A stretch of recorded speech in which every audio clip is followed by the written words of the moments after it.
Again, welcome everyone.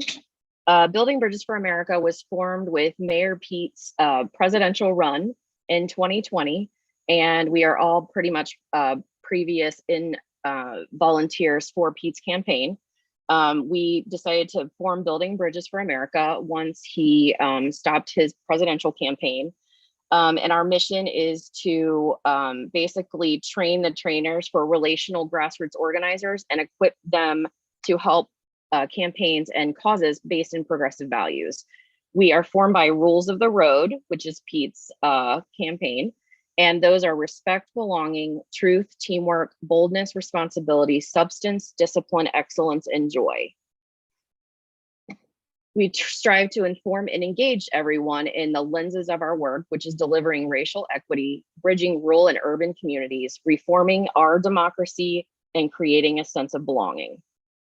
Now getting on to what is the filibuster? And I have a video for us to watch, and hopefully it actually works this time.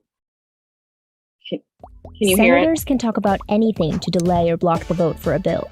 This is called a filibuster. Has America the Beautiful become Alice's Wonderland? This one specifically lasted nearly 13 hours, and believe it or not, it's legal to do.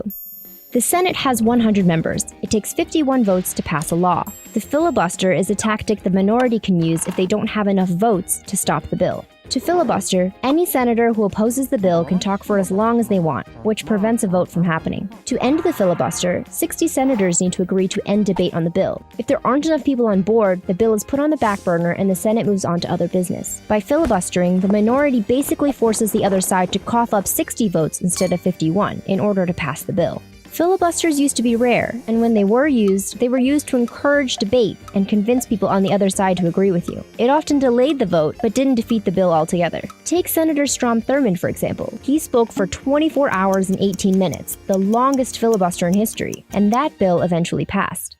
Today, almost every major bill is filibustered, but now filibustering is basically a death sentence for a bill. The strategy has become so popular that senators don't even need to talk anymore. Just by threatening to filibuster, they force a vote to see if there are enough people in favor of holding a full Senate vote. If not, then the bill is dead. It can also discourage senators from bringing a bill to the floor in the first place. As a result, many bills don't become laws.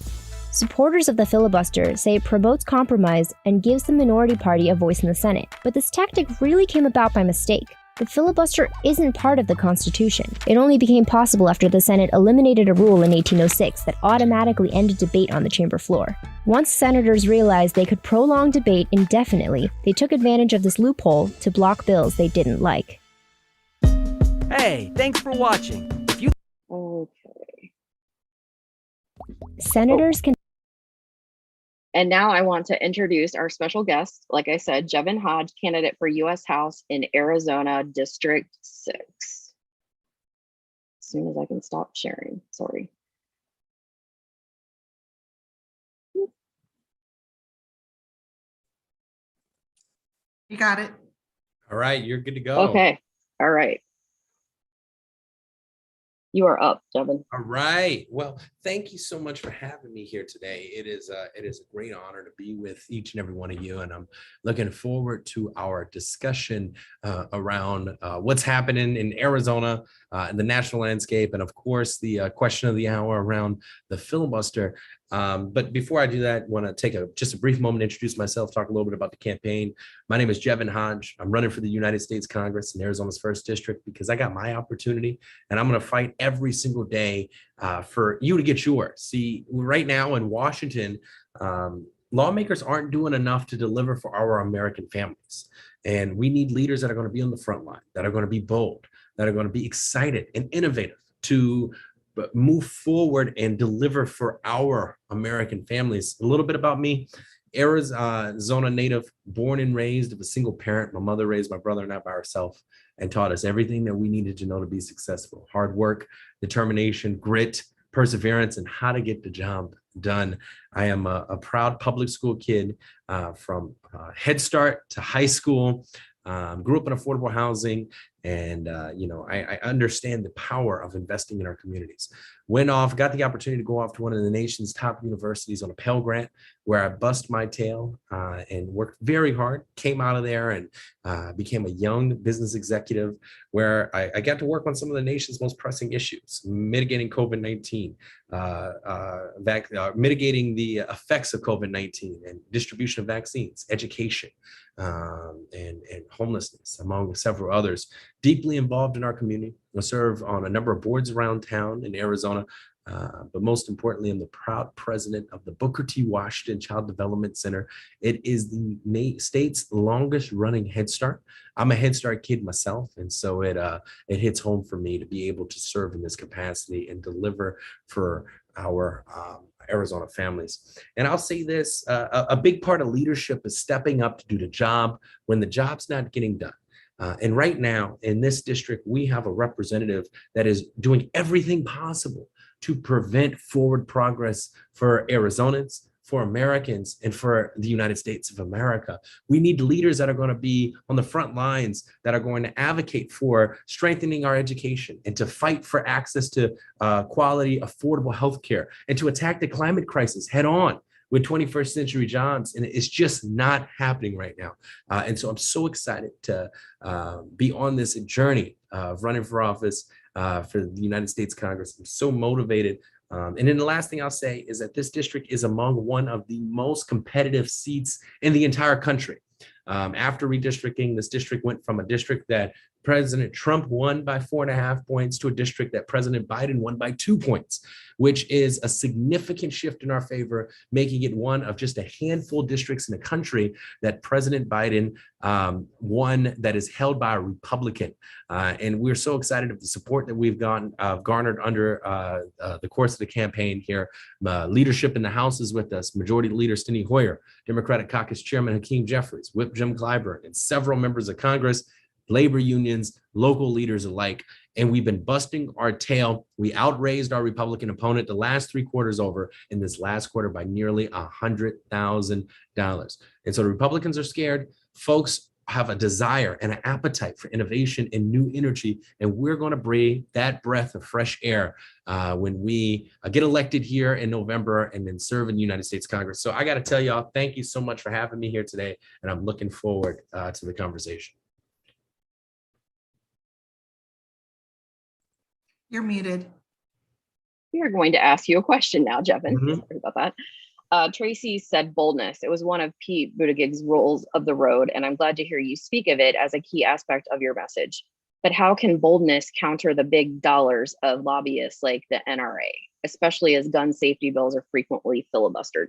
Yep. And so number one, let's take my opponent, for example. My opponent will not advocate, advance, or vote for a bill that is in the interest of this country because he's in the pockets of special interests. He's bought and paid for by the NRA, the gun lobby, and everything else that goes along with that. Regardless of what the polling shows, regardless of what the data shows, because of the investment that they have made in him, because of how they have bought his vote, he is not going to stand up to them. And so when it comes down to that boldness, right, it is one, having the willingness to say no to the dollars to finance that campaign, but two, doing what is right for this country. It is not unpopular to vote for common sense gun reform. It is not unpopular to vote to protect our schools and our community centers, in our hospitals, in our neighborhoods. It is not unpopular to treat guns like we treat cars, to make sure that folks have, registration and license and background checks and, an administrative log of every service change that is happening to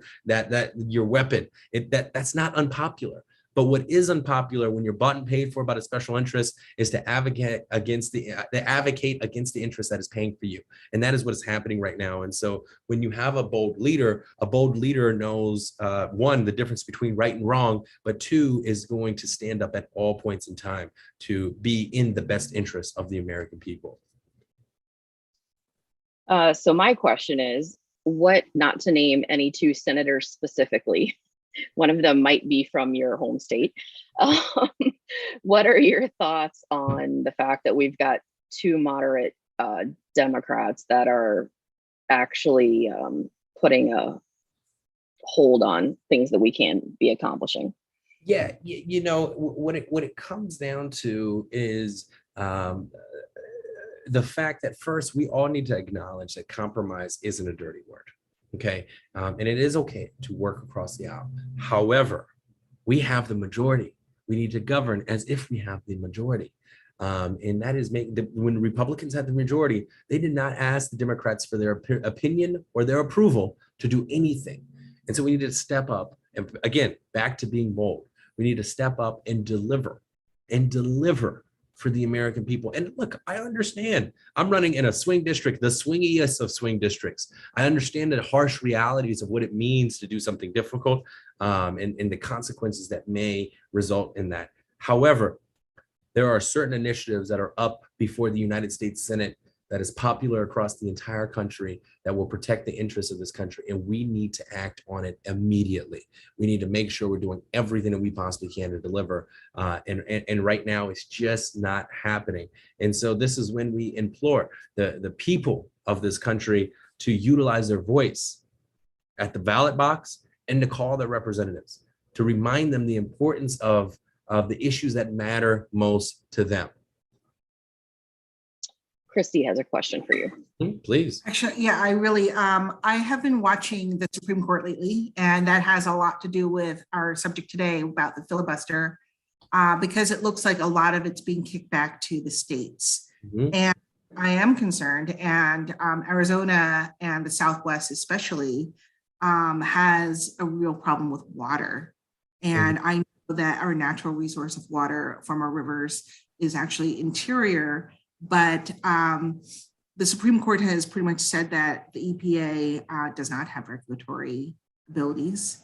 And I can see that going right into our interior where we're distributing our water. And a lot of that, I mean, we just saw in California that the farmers lost access to a lot of their water. Mm-hmm. And that impacts everybody because of our food. And I'm just wondering how you see Congress and your role there, and especially with moving the Senate, which is almost immovable right now, on something so important as our food supply. Yep. You know, so and that is currently under the president, but I can see where the Supreme Court is trending now to codify it in law. Yep, I see exactly. I see exactly what you're talking about here. And here's how I approach even the most difficult of topics like water, for example. The American people, all of the issues are intertwined within one another, okay? And so back to what I said earlier, Washington is not delivering for the American people. When Washington and your government doesn't deliver for you, what do? You lose faith in the government and you don't want to participate. You don't want to get active. You don't want to get excited. Right. And so then we have a democracy issue, right? And so on and so forth, right? When we look at these very, very, very difficult decisions that we have to make, and complex decisions, I think about it in twofold. What is the 50-year solution and what is the 5-year solution? There is no way to get to the 50-year solution without getting to the 5-year solution. Or excuse me, without the 5-year solution getting to the 50-year solution. And so as a lawmaker, the way that I see this is what can we immediately do to address the water crisis so that we can deliver one for our Arizona and American families, and number two, so that we can prolong the time that it takes for us to develop the complex long-term solution. And when I think about this, to me, it is plain and simple. And I live this stuff every single day, right? How can the federal government step in to support and incentivize local, city, and county governments, right, to support their residents with these initiatives, right? Think about it like this: like, can the county government provide offsets and tax credits for to incentivize residents to xeriscape their front lawn, right, to move from grass to rocks? Can we identify ways to incentivize their residents to close their pools so we're not wasting water in their pools annually? These are opportunities that the federal government can invest in the local, city, town, municipal governments to do so and find immediate relief. In addition to that, what are some of the avenues that we can leverage? You look at Arizona.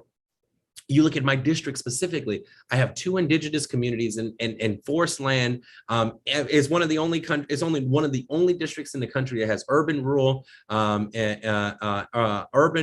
suburban, native communities, and everything else, right?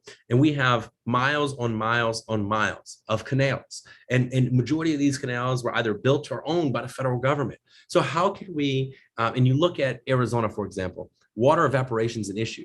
How can we diversify our power resources? Why can't we put solar panels over our open top canals so that we can mitigate the evaporation? We can keep the solar panels cool and then offset the power usage that is happening in the surrounding areas. Right there, we're solving multiple different problems, but we're not being creative and innovative to think about how can we provide the 5-year solution so that we can get to the 50-year solution.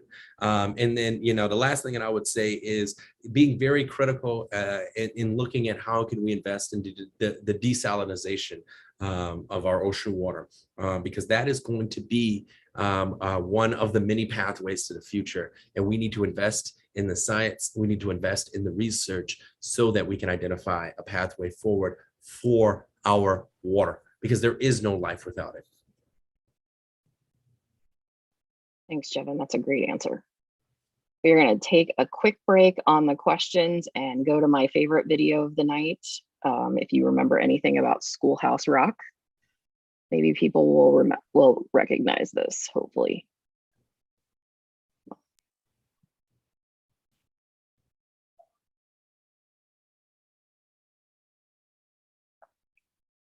Hey, it is Punchlines, and we thought it would be fun to take a trip down memory lane. Remember Schoolhouse Rock and I'm Just a Bill? Well, having watched the infrastructure bill try to make its way through reconciliations and vote-a-ramas, we decided it was time to revisit I'm Just a Bill.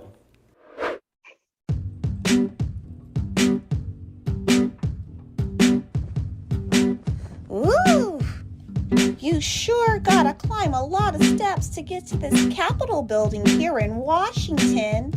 But I wonder who that little sad scrap of paper is. I'm just a bill, yes, I'm only a bill, and I'm sitting here on Capitol Hill. Well, it's a long, long journey to the capital city. Used to be sort of simple to get a voting committee. Now it's hard to become law today. At least I pray that I will, but today I'm still just a bill. Well, it's become one wild ride. Bills don't even have to start moving. Ad hoc gangs of senators can write bills instead. They hammer things out behind closed doors. It's the filibuster they're trying to get around. These days, a supermajority isn't easily found. I'm just a bill, yes, I'm only a bill, and I got as far as Capitol Hill. I am now gridlocked in the Senate cause of partisan bluster. But if they can free me from the filibuster, I ought to pass muster. If 60 senators vote for me, how I pray that they will. But today I'm still just a bill. Listen to those congressmen arguing. It sounds like you're not getting any further. The minority's filibuster has you trapped. Not this time. I'm one of the lucky ones. If we can get past the Senate parliamentarian, they can declare I go to reconciliation. If she rules favorably, I don't die. Reconciliation? Now what the heck is that?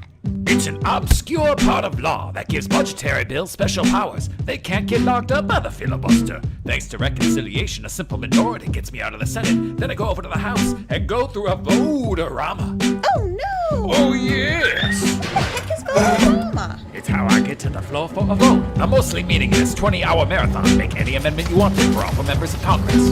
I'm just a bill, yes, I'm only a bill, and it's hard to get a vote on the Hill. The parliamentary maneuvers will make you feel dizzy, and the sausage making gets mighty frothy and fizzy. But there's a small chance for me still to become a law. If they will, just vote on me because I'm a bill. So you get passed by the House,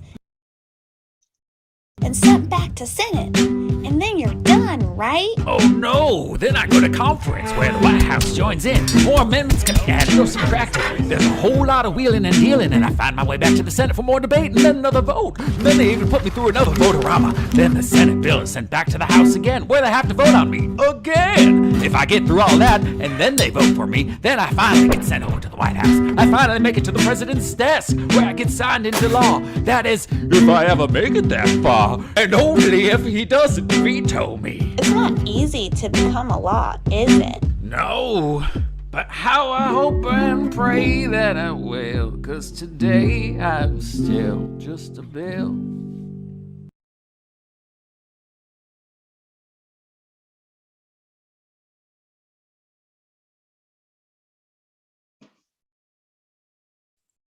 Okay. It was a little throwback to our childhood, I feel like. Maybe updated a little bit. Susan has a question. How would you address the rising cost of healthcare and prescription drugs? Yeah, we don't have a healthcare system in this country. We have a sick care system in this country. And healthcare cost is the leading cost to bankruptcy. And so we need to do everything that we possibly can to mitigate the cost that it takes for an individual to care for their most basic and sacred human needs, which is just absolutely ridiculous that we're profiting off of the backs of people who are sick or may have come into illness or may have been born with a defect or deficit. And it breaks my heart. I see it every day. I have an opponent who spent 10 minutes on the floor of the House of Representatives, basically stating that diabetes isn't real, we have a cure for it, and that we do not need to cap the cost of prescription drugs. So the number one and number two way that we can lower cost immediately for the American people is by capping the cost of prescription drugs that are vital and life-saving. Insulin should never cost more than $35 a bottle, period. I have an inhaler I walk around every single day with. I have very bad asthma. At one point in time, this little life-saving device cost my family over $150. And my mother would save money from time to time so that I can have just one to afford, right? There is no reason why this should cost a family more than $20, right? It doesn't cost more than that to make it. It should cost no more than $20. So we need to cap the cost of prescription drugs.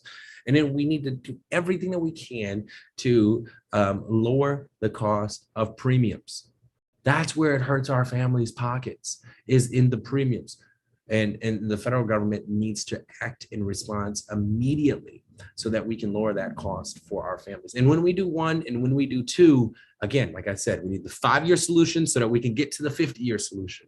When we do one and when we do two, it's going to immediately have substantial impact on the families of consumers. And two, will put more dollars in our pockets, which puts more dollars in our economy. And three, you will increase the participation in our medical system, because then folks won't be sitting on the sidelines, because then they can afford to go. And so it actually does the effect that we're looking for. And so people keep going and keep using and keep utilizing, because then they have the ability to do so. And so I can go on this all day, but it's just one of the things that just irks me more than anything else. I know that when I was doing research on just the filibuster in general, that one of the pros that I saw mentioned on multiple sites was that, like, during President Obama's presidency, that they used the filibuster quite often to explain every aspect of Obamacare, because it was such a large and all-encompassing and complex issue. So that seems to be one area where maybe it would be a positive. Is there any issue on which you might conduct a filibuster yourself? Yeah, of course. Of course. So I'm not in favor of the filibuster at all, one bit. But if that's the tool that we have at that point in time to end a bad bill, then of course I will. However, the House of Representatives in 1890 ended the filibuster. And so there was a reason why the House of Representatives ended the filibuster in 1890. And the data will show you that when you filibuster a bill, it doesn't increase the likelihood of the bill passing. And so, the filibuster is a Jim Crow relic. that was used primarily to limit the voices of the senators that were supporting the voices of all people in this country. And so I am a student of the Constitution. I abide by the rules and orders of whatever governing body we are operating in, whether it's Robert's rules, Jefferson's rules, Madison's rules, whatever rules we're using, right? I respect the rules that are in place. However, this rule was amended and added into the set of rules that we operate by. It is not in the Constitution.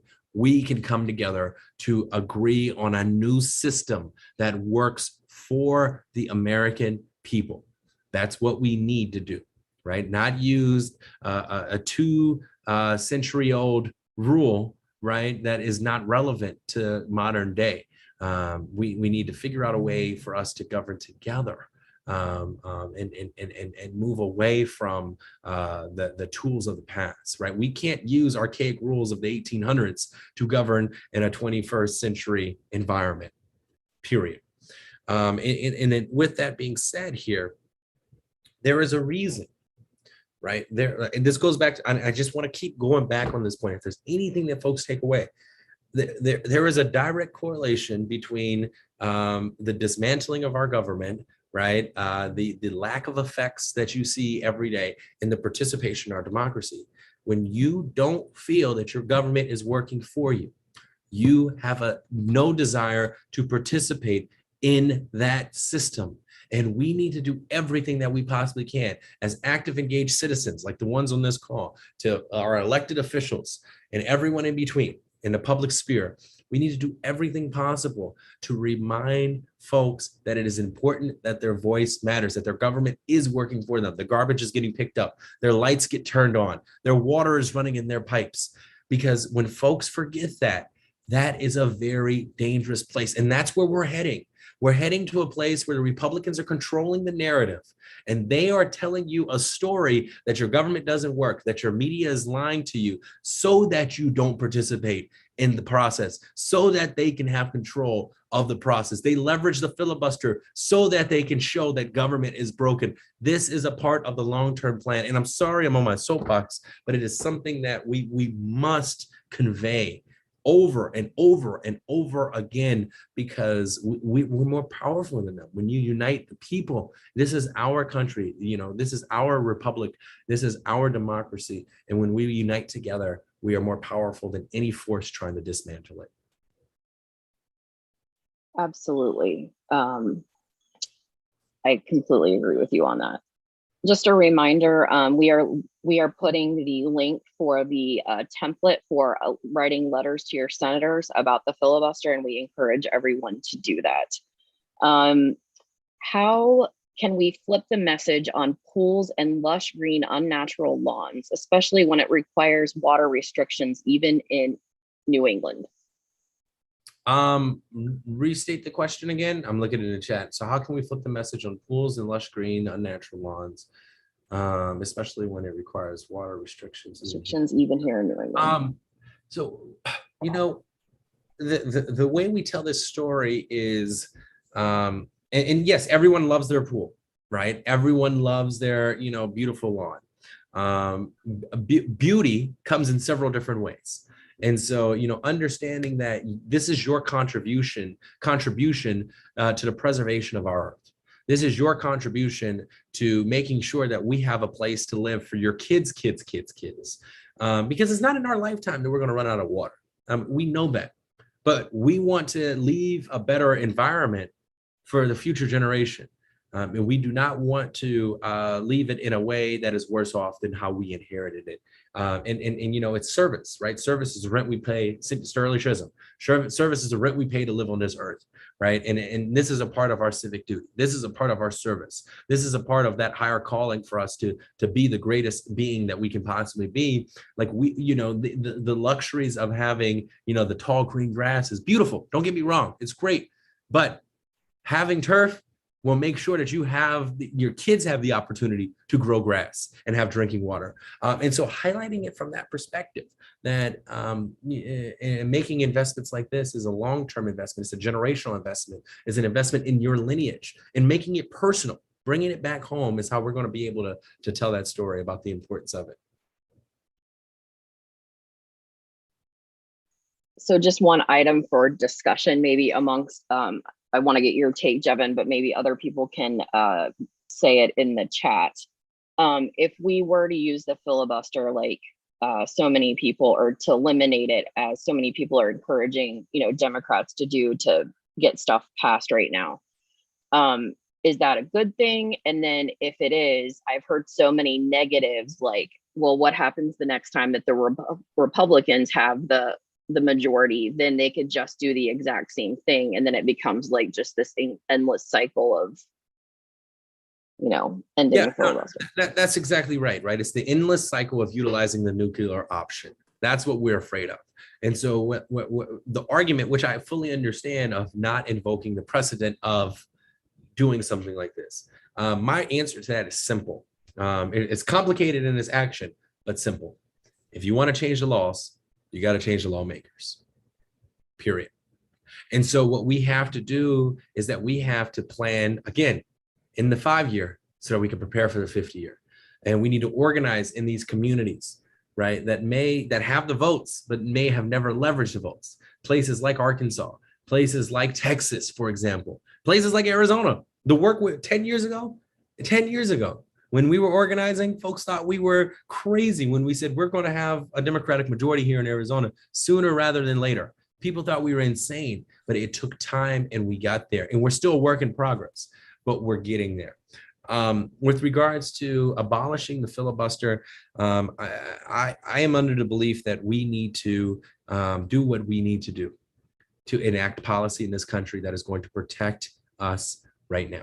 This goes back to the democracy point that I made earlier. When the American people see that their government is working for them and not against them, they're going to be more inclined to participate. When we pass common sense gun reform, and when we codify reproductive justice for an individual's right to choose what they decide to do with their bodies, and when we can get Supreme Court members on the Supreme Court, right, so on and so forth, right, when we are delivering for the American people will see and will understand who are the folks that are fighting for them. And so, yes, we take the risk of making a difficult decision like this now. But when we act upon it and deliver upon our actions, we will be able to tell a story that is tied to the narrative that we are delivering for the American people. Thanks for that, Jevin. Very powerful message. Tracy said, I like to think I'm fairly savvy on, sorry, did somebody have a question? Okay. I like to think I'm fairly savvy on civics and have never heard the Senate parliamentarian mentioned before 2020. How did that office become so powerful? So the parliamentarian, the parliamentarian in the Senate and the clerk of the House of Representatives are two of the most powerful positions in the United States government that you have never heard of. And so the parliamentarian in any governing body is the person who interprets the rules. And so they're the ones who knows the rules of the body through and through. They make sure that the governing structure is in order and in accordance to the rules that have been subscribed to that governing body for that governing session. And so when you look at the Senate, and the Senate right now is exploring every loophole that they possibly can. They're exploring every avenue, Democrats and Republicans, that can either deliver for the American people, like the Democrats are trying to do, or the Republicans that is trying to destroy and destruct everything we work so hard to protect and preserve. The parliamentarian then has to step in to say, that is legal and ethical, that is not legal, and that is unethical. And so that role is just so critical. And the reason why it has surfaced to the forefront of our minds is because of the existentialism that is happening in the Senate, and the behavior and the code of conduct of the lawmakers that are acting right now.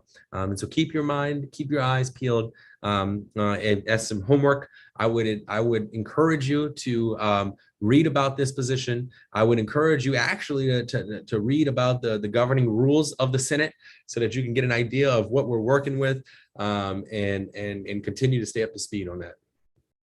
Thank you. Appreciate that. Christy has a question for you now. So Jevin, you've mentioned multiple times about how we can increase our majority in Congress and in Senate through messaging and telling the good news of what we have done and our effectiveness in governing. I do have a question about that because I'm looking at the stats of Arizona and Maricopa County in general, and county has 50% of the AAPI population. And it looks like it's about 150,000 people who are there that can vote. And here in Virginia, we also have a very large minority population in Northern Virginia, where we have most of our population. And we saw last year a shift in our voting back to Republicans, where our population, our voting is very similar to Arizona in the fact that we're very purple. And I saw a weakness in the outreach for Democrats in minority populations, both in the Hispanic and Asian populations, which are significant in both of our states. And we don't actually go to their groceries. We don't go to their radios. And my Asian friends with Asian names all got multiple flyers in their mail, in their language, and from the Republican Party, and they got nothing from the Democrats.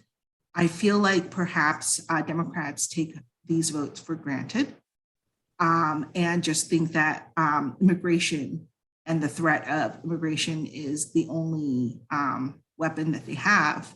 But the thing is, both of these populations would be receptive to the idea and the message of good governance. They want prosperity and they want education. Those are the messages that they respond to most. And having, showing that Democrats are good at giving a stable, effective government that believes in education and opportunity is a really strong one. And we don't use it. We don't go there to our minorities and actually, go to them. We could have a better than 60% of Asians, and we could have better than 70% of Hispanics if we went and told them, this is what we're doing for you.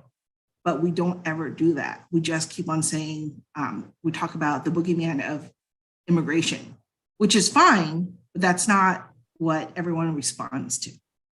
We're not all immigrants, a lot of us are born here, and the perpetual foreigner message is sometimes received hostile. Yeah, there's a lot to unpack there. And so the first point that I want to make is the point that I've made several times over.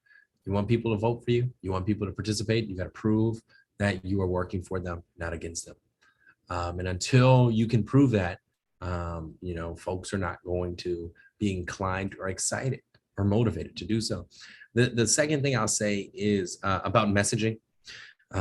Democrats, we fundamentally do a very good job of answering a question with a policy solution that is very long and dense. But if that was what the American people wanted, Elizabeth Warren be president of the United States. I mean, just plain and simple, right? What we need to do is we need to take these very dense talking points, these very dense, discussion items, these very dense topics, and synthesize it in a way that is relatable, simple, and digestible. And then while we're doing that, we have to tie it back to the kitchen table issues. We have to tie it back to the issues that matter most to us. We live as humans with our values, right? We live our day-to-day lives with our values, no matter who you are, no matter what zip code you come from, no matter what walk of life or background you have. And what we got to do is we got to speak to those values and why it's important and make it back about the issues that matter most. One of the things I always say on my campaign is that if it don't make dollars, it don't make sense. So every issue we talk about, we tie it back to the economy. And no matter what it is, whether it's education, healthcare, immigration, attacking the climate crisis, infrastructure, we tie it back to the economy, because if it doesn't make dollars, it doesn't make sense. And so we need to make sure that we are doing that across the board, and we're communicating across the board and leading with our values. And then on top of that, making about the issues that hit us at home, in our living room.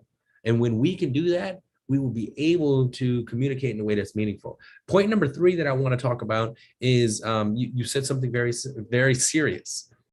Democrats have taken the votes of minorities for granted. And what we need to do is we need to meet people where they are. Meet people where they are, no matter where you are, no matter how you identify, no matter what zip code you're from. Meet you where you are. Talk about the issues that matter to you, right? God gave you 2 ears and 1 mouth for a reason, right? We're supposed to listen first before we speak. And we don't do that well enough sometimes.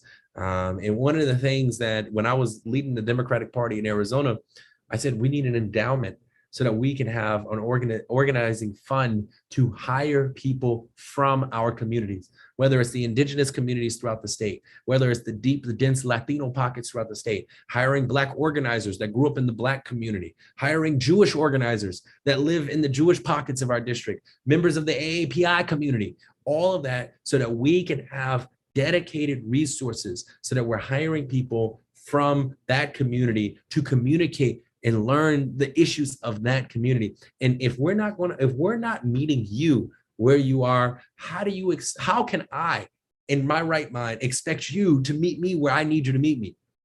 And that's one of the things that we do wrong, and that we could do better. And that's one of the things that we're doing differently in this campaign. We're meeting folks where they are. We're learning about the issues that matter most. We're speaking to them in their preferred language. And so exactly like what you're talking about, we will be communicating to folks in the way that makes most sense to the individual in which we're communicating with. And that's what it's going to take, right? People want to be met where they are and not forced to go somewhere else they don't want to be. Thank you for that. One last question. This one's for me. Our group has, in the last few cycles, done a lot of outreach to voters abroad.